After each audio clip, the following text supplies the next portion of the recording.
జై తెలంగాణ, జై తెలంగాణ. ఈ నిరుద్యోగ గర్జనకు అధ్యక్షత వహిస్తున్నటువంటి సోదరుడు జనార్దన్ గారు, ఈ కార్యక్రమంలో పాల్గొంటున్నటువంటి పెద్దలు, పార్లమెంట్ సభ్యులు, బడుగు బలహీన వర్గాల కోసము నిత్యము శ్రమించేటువంటి ఆర్ కృష్ణన్న గారు, ప్రముఖ జర్నలిస్ట్ విఠల్ గారు, పృథ్వీ గారు, అశోక్ సార్, అదేవిధంగా ఇటీవల జరిగినటువంటి ఎమ్మెల్సీ ఎన్నికల్లో స్వల్ప తేడాతో ఓడిపోయినటువంటి మన ప్రసన్న హరికృష్ణ గారు, మా ఓరుగల్లు బిడ్డ పృథ్వీ అన్న, మరో ఓరుగల్లు బిడ్డ మన జడ్సన్ గారు, అదేవిధంగా నిరుద్యోగ సోదరులకు, ఉద్యోగార్థులకు, వివిధ జిల్లాల నుండి వచ్చేసినటువంటి యువతకు అందరికీ పేరు పేరున నమస్కారాలు. ఈ నిరుద్యోగ గర్జన ఈ రాష్ట్రంలో ఉన్నటువంటి లక్షలాది మంది నిరుద్యోగుల గుండెలను ఆవిష్కరించేటువంటి ఒక సభ ఇది. ఈ నిరుద్యోగ సభ ఈ రాష్ట్రంలో ఉన్నటువంటి 1 కోటి మంది యువత ఆకాంక్షలను చాటి చెప్పేటువంటి ఒక సభ.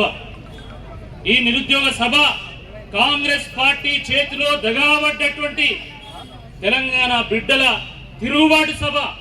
ఈ నిరుద్యోగ సభ ఈ అశోక్ నగర్ ఆకలి కేకల మీద పొలికేక వేసేటువంటి సభ అని చెప్పి ఈ సందర్భంగా గుర్తు చేస్తా ఉన్నాం. మిత్రులారా, ఏరి కోరి ప్రభుత్వాన్ని తెచ్చుకుంటే ఈరోజు ఎగిరెగిరి అంటున్నది కాబట్టి, ఎగిరెగిరి పడుతున్నది కాబట్టి ఆ ప్రభుత్వం మీద యుద్ధం ఈరోజు ప్రకటించడానికే ఈ యొక్క సభ పెట్టినామని చెప్పి ఈ సందర్భంగా గుర్తు చేస్తాను.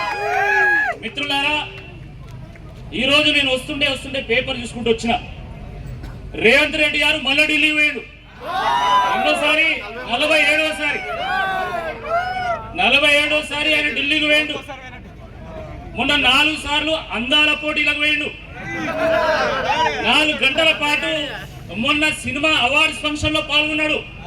కానీ ఈరోజు ఈ ధర్నా చౌక్ దగ్గర ఇంత వందల వేల మంది ఇక్కడ మా ఉద్యోగాల సంగతి ఏంది అని ఈరోజు ఇక్కడ జమ అయితే కనీసం ఒక్క 40 నిమిషాల పాటు ఇక్కడికి రాలేకపోతున్నాడు. ఎందుకు రాలేకపోతున్నాడు? ఆ రోజు నిరుద్యోగులు ఎక్కడ సభ పెడితే అక్కడ వేయండు, ఎక్కడ ధర్నా పెడితే అక్కడ వేయండు, ఎక్కడ రాస్తారోక పెడితే అక్కడ వేయండు. ఏం చెప్పిండు? నేను నిరుద్యోగుల సమస్యను పరిష్కారం చేస్తా అన్నాడు. కానీ తిరిగి 18 నెలల తర్వాత చూస్తే ఏం జరిగిందయ్యా అంటే నిరుద్యోగ సమస్య పరిష్కారం అయింది. ఎక్కడ? కాంగ్రెస్ పార్టీలో. వాళ్ళ ఎమ్మెల్యేలు, ఎంపీలు, మంత్రులు, ముఖ్యమంత్రి, ఈ అందరు నిరుద్యోగులంతా ఈ యొక్క పోస్టర్లో వాళ్ళు ఫిల్ అయిపోయారు. కానీ ఇక్కడికి రమ్మంటే మాత్రం వాళ్ళు రారు. ముఖ్యమంత్రి గారు ఆ రోజు ఎన్నో మాటలు చెప్పిండు. మనం తెలంగాణలో పెడతామంటే ఆశపడతాం. మనం 2 లక్షల ఉద్యోగాలు ఇస్తాం, జాబ్ క్యాలెండర్ ఇస్తాము, జియో 46ను రద్దు చేస్తాము, మెగా డిఎస్సిని వేస్తాము అని చెప్పి ఆ రోజు మాటలు చెప్తే ఈ రాష్ట్రంలో ఉన్నటువంటి యువత అంతా కూడా ఏకమై ఇదే అశోక్ నగర్ నుండి ఆ రోజు బస్సు యాత్ర చేసిండు. ఈ తెలంగాణ రాష్ట్రంలో ఉన్నటువంటి ప్రతి గ్రామానికి, ప్రతి గూడెంకు, ప్రతి తండాకు వెళ్ళి గడప గడపకు పోయి ప్రతి గుండెను తట్టి మా కోసం మీరు కాంగ్రెస్ పార్టీకి ఓటేయని కాళ్ళ ఏళ్ల మీద పడితే రైతులు, కార్మికులు, కూలీలు ప్రతి ఒక్కరు కూడా ఈ రాష్ట్రంలో కాంగ్రెస్ పార్టీకి ఓటు వేస్తే, 1 కోటి ఆశలతో ఓట్లు వేస్తే కాంగ్రెస్ ప్రభుత్వం వచ్చింది. కానీ ఏం జరిగింది? ఉద్యోగాల ముచ్చట అడిగితే నేను 60,000 ఉద్యోగాలు ఇచ్చిన అంటాడు. నువ్వు నీ క్యాబినెట్ లో ఉన్నటువంటి 6 మంత్రివర్గ పోస్టులనే భర్తీ చేయలేను, నువ్వు 60,000 ఉద్యోగాలు ఇస్తావా? కొంచెమన్నా జ్ఞానం ఉండాలి ముఖ్యమంత్రి గారికి. ఆ మధ్యలో నిజామాబాద్ పోయిండు. నిజామాబాద్ ఎన్నికల్లో ఈ అన్న పోటీ చేస్తే ఏం చెప్పిండు? 50,000 ఉద్యోగాల కంటే ఒక్క ఉద్యోగం తగ్గించినా నాకు ఓటేయకన్నాడు. నిజామాబాద్, కరీంనగర్, మెదకు, ఆదిలాబాద్ ప్రజలు, అక్కడ ఉన్నటువంటి గ్రాడ్యుయేట్స్, మన గ్రాడ్యుయేట్స్ ఆ చెంప ఈ చెంప వాయిస్తే కాంగ్రెస్ పార్టీ ఓటమి కాలేదు. అయినా మళ్ళీ సిగ్గు లేకుండా ఇప్పటికీ మళ్ళీ నేను 60,000 ఉద్యోగాలు ఇచ్చిన అంటాడు. ఎవరు ఇచ్చిన 60,000 ఉద్యోగాలు? ఆ రోజు కేసీఆర్ గారి ప్రభుత్వము నోటిఫికేషన్లు వేస్తే, పరీక్షలు నిర్వహిస్తే, ఫలితాలు ఇస్తే ఆ రోజు కోడ్ వల్ల ఆ ఉద్యోగాలు ఇయ్యలేకపోతే కాంగ్రెస్ ప్రభుత్వం వచ్చి ఉద్యోగాలు ఇచ్చింది. మందికి పుట్టిన బిడ్డను నా బిడ్డ అనడంలో మంది మంగళవారం వారం అంటే ఫస్ట్ ఉంటాడు. ఆవు ఎక్కడ కడితే నా దొడ్డ ఇంత కాదనుకుంటాడు. ముఖ్యమంత్రి జాప్రమైన ఇంత ఘోరమా, ఇంత అన్యాయమా? అక్కడ ప్రజలు ఎమ్మెల్సీ ఓట్లలో నీకు బుద్ధి చెప్పినా ఇంకా బుద్ధి రావడం లేదు. ఇక పోతే క్యాలెండర్, ఇదో పెద్ద జోక్. ఇది జాబ్ క్యాలెండర్ అనేది ఈ దేశంలోనే అతిపెద్ద జోక్గా మారిపోయింది. ఈ జాబ్ క్యాలెండర్ లో జాబ్ ఉండదు, క్యాలెండర్ ఉండదు. మైసూరు బజ్జీలో మైసూరు అని ఉంటుంది కానీ మా బజ్జీ అని ఉంటుంది కానీ మైసూరు ఉండదు. బొంబాయి వల్ల రవ్వ ఉంటుంది కానీ బొంబాయి ఉండకపోయినా ఇక్కడ జాబ్ క్యాలెండర్ జాబ్ లేదు, క్యాలెండర్ లేదు. వాళ్ళు జాబ్ క్యాలెండర్ ప్రకటించినాక జనవరిలో సంక్రాంతి వచ్చింది, ఫిబ్రవరిలో శివరాత్రి వచ్చింది, ఏప్రిల్లో ఏమొచ్చింది, ఉగాది వచ్చింది, మొన్న జూన్లో బక్రీద్ వచ్చింది, దాని తర్వాత మళ్ళీ ఆగస్టులో వినాయక చవితి వస్తుంది, సెప్టెంబర్ అక్టోబర్లో దసరా, నవంబర్లో దీపావళి, డిసెంబర్లో క్రిస్మస్. కానీ ఉద్యోగాలు మాత్రం రాదు. అంటే వీళ్ళు ఇచ్చినటువంటి క్యాలెండర్ మొత్తం పండుగలు, పబ్బాలు, పంచాంగంతో నిండిపోయింది తప్ప ఉద్యోగం మాత్రం లేదు. ఏమంటారు?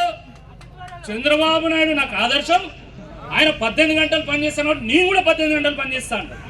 కరెక్టే, మంచిదే. ఈ రాష్ట్రంలో నీకు ఎవరు ఆదర్శవంతుడు దొరకకపోతే పక్క రాష్ట్ర ముఖ్యమంత్రిని ఆదర్శంగా పెట్టుకో, తప్పేం లేదు. కానీ అక్కడ ఆంధ్రప్రదేశ్ ముఖ్యమంత్రి ఏపీపీఎస్సీ క్యాలెండర్ రిలీజ్ చేసిండా లేదా?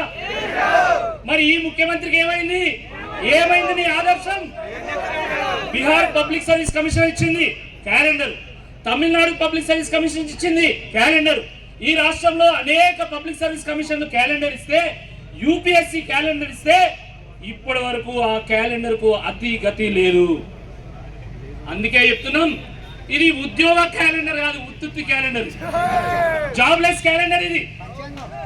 ఇంకా ఈయన ఏదో బాగా పొడిచినట్టు నేను ఉద్యోగాలు ఇస్తా అంటే వీళ్ళంతా వద్దంటానట.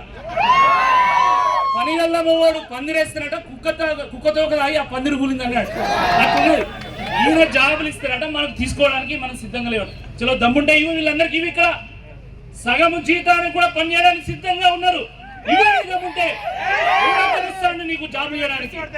ఆ రోజు జీవో 29 కారణంగా ఈ రాష్ట్రంలో ఉన్నటువంటి బడుగు బలహీన వర్గాలకు, అనగారిన వర్గాలకు, దళితులకు, గిరిజనులకు, ఆదివాసులకు నష్టం జరుగుతుంది. కాబట్టి మీరు జీవో 29 రద్దు చేసి మీరు ఉద్యోగాలు ఇవ్వమని మనం కొట్లాడితే ఆయన దానికి ఒక్క భాష అని చెప్పి ఏం మాట్లాడతాడు? ఆయన నేను ఉద్యోగాలు ఇస్తా అంటే వీళ్ళు వద్దంటానండి. ఏమన్నా అర్థం ఉందా? తర్వాత 1:1 పిలుస్తాడు. ఈ దేశంలో ఎక్కడన్నా అసలు పోస్టులకు 1:1 పిలుస్తున్నారా? 1:2 పిలుస్తారు, 1:3 పిలుస్తారు. మొన్న టిఎస్ జెన్కో వాళ్ళు పిలిచింది. టిఎస్ జెన్కో వాళ్ళు పిలిచి నాతో ఏం మాట్లాడిందంటే 1:1 పిలిచిందన్నా, ఇచ్చిన నోటిఫికేషన్లో ఉన్న ఉద్యోగాలను కూడా కనీసం వాళ్ళు ఫిల్ చేయలేకపోయిండ్రు.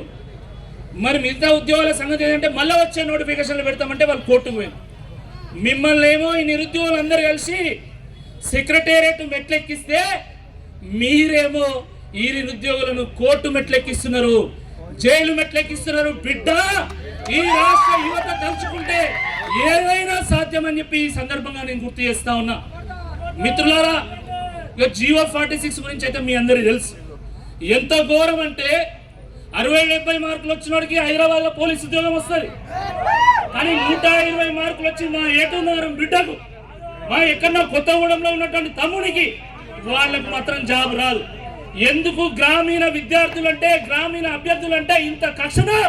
ఒక్కసారి కాంగ్రెస్ పార్టీ సమాధానం చెప్పాలా? ఆ రోజు మీరేం చెప్పిండు? ఎన్నికల సందర్భంగా జియో 46 మేము రద్దు చేస్తాం. ఒక 2 నిమిషాలు. జియో 46 రద్దు చేస్తామన్నారు. కానీ మీరేం చేసిండ్రు? ఎన్నికల సందర్భంగా ఒక మాట చెప్పిండ్రు, ఎన్నికలు అయిపోగానే ఈ నిరుద్యోగులని, జియో 46 బాధితులను ఎన్నికల సామాగ్రి లాగా, ఒక మైకు లాగా, ఒక సౌండ్ బాక్స్ లాగా, ఒక ప్యాంప్లెట్ లాగా వాడుకొని వదిలేసి. ఇది వాస్తవం కాదని నేను అడుగుతా ఉన్నా. ఈ నిరుద్యోగులు, ఈ జియో 46 బాధితులు ఈరోజు హైకోర్టు పోతే 23 సార్లు కౌంటర్ వేయకుండా వాయిదా వేయించింది. నేను కూడా అయినా వాళ్ళతో కోర్టుకు వేస్తే మళ్ళీ సుప్రీంకోర్టు పోయినాం. బిడ్డ, నిన్ను ఎక్కడికైనా పోతాం, ఖచ్చితంగా నీకు బుద్ధి చెప్పేటువంటి సమయం వస్తుంది అని చెప్పి ఈ సందర్భంగా హెచ్చరిస్తా ఉన్నాం. చాలా ఘోరం ఇది. మీరు నిన్న మొన్న చూసిండ్రు. ఈరోజు ఇక్కడున్నటువంటి అభ్యర్థులు తెలంగాణ మూమెంట్ లో సకల జన సమ్మె ఎప్పుడు జరిగిందంటే చెప్తారు, పెన్ డౌన్ ఎక్కడ జరిగిందంటే చెప్తారు. అవునా కాదా? అవునా కాదా? ఏ ఉపనది ఎక్కడుందంటే చెప్తారు. కృష్ణాలో ట్రిబ్యూటరీస్ ఏంటంటే చెప్తారు. గోదావరిలో ట్రిబ్యూటరీస్ అంటే ఏందో చెప్తారు. కానీ మన ముఖ్యమంత్రికి పాపం హిస్టరీ తెలియదు. అందుకనే ఆయన జై తెలంగాణ అన్నాడు. జై తెలంగాణ అన్నాడు ఎందుకంటే ఆయన హిస్టరీ తెలియదు. అందుకనే తెలంగాణ మూవ్మెంట్ సంబంధించిన చాప్టర్స్ అని చింపేసిండు టెక్స్ట్ బుక్ లా. హిస్టరీ తెలియదు. పోనీ జాగ్రఫీ తెలుస్తుందా అంటే నిన్నేమన్నాడు, మా వరంగల్ జిల్లాలో ఉన్నటువంటి దేవాలయం ఎక్కడున్నదని